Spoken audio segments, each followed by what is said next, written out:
good morning, sir. This is our group activity which talks about lofted boss or lofted base. So first, we choose top lane and we draw something in it so that we can use the reference geometry. And after we choose reference geometry, we choose again top lane and set how many top lanes we put. And then we set the distance of every plane. So each and every plane, we draw a shape in it so that we could have the model that we want.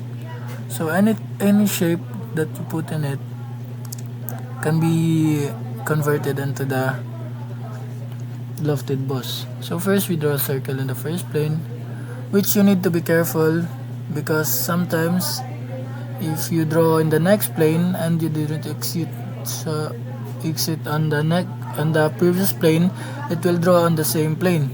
So you need to exit or double check it before you proceed into another plane. So here you can see that we always double check the plane so that we could have no errors in it.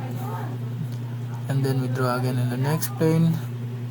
We draw a polygon in the next plane with 8 sides, which is octagon, and there. And we set each side of the octagon, we put a dimension in it. So there you can see, as you can see in the video, we put dimension in it. It's up to you if what dimension you would put. So and the next part and the last plane, we draw a oval. We choose different shapes so that you could see the effect of the lofted boss, which is we draw oval so that you could clearly see. So here's the planes. So Glenn is performing the plane, so he chose the first plane and connected into the others with the shapes so that it would perform the lofted boss.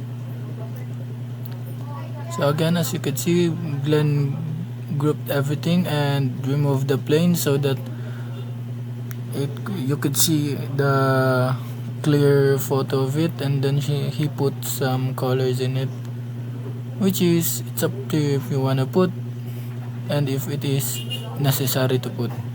So thank you, sir.